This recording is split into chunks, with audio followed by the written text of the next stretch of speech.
आशवुड के परसुकून कस्बे में, जो कि टस्कनी की सरसब्ज पहाड़ियों में बसा था, दो ताकतवर खानदानों दी सानतूस और मोनटेग्यूज के दरमियान सदियों पुरानी दुश्मनी सुलग रही थी। ऑरोरा दी सानतूस, एक हसीन और पुरजोश 22 साला लड़की, ने बचपन से ही अपने खानदान और मोनटेग्यूज के दरमियान तल्ख रकाबत की कहानियां सुनी थीं।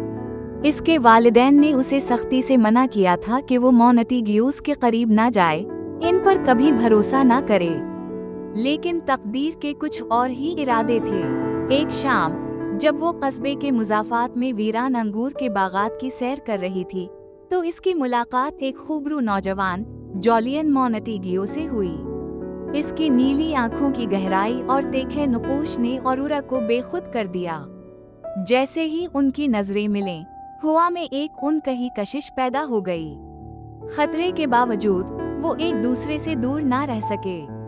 चोरी चोरी देखना, फिर छप कर मिलना, और जल्द ही उनकी मोहब्बत एक शदीद और बेकाबू जज्बाती रिश्ते में बदल गई। मगर उनके खानदान कभी ये मोहब्बत कबूल ना करते।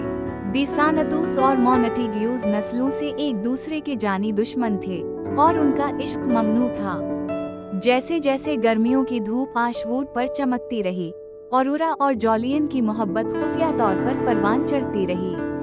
वो पूरे चाँद की रोशनी में मिलते, उनकी सरगोशियां और कहकहे हुआ में बिखरते। मगर उनके खानदानों की नफरत का बोझ उनके रिश्ते पर भारी पड़ रहा था। ऑरोरा के वालिदैन इसकी नाफरमानी पर गजबनाक हो गए और अहद कर लिया कि इन्हें अलग कर देंगे। जॉलियन का खानदान भी ऑरोरा को अपना मानने से इनकारी था। एक रात, जब वो दोनों अंगूर के बाग में खड़े थे, तो अचानक कदमों की आहट तारीकी में गूंजने लगी।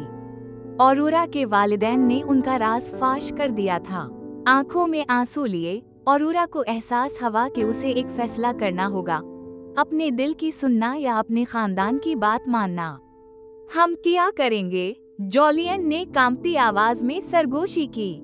ऑरोरा की आंखें इसकी आंखों में जम गईं। हम अपने दिल की सुनेंगे, उसने धीरे से कहा, चाहे इसकी कोई भी कीमत चुकानी पड़े। कहानी का दूसरा किस्त सुनने के लिए वीडियो को लाइक और चैनल को सब्सक्राइब करें। शुक्रिया।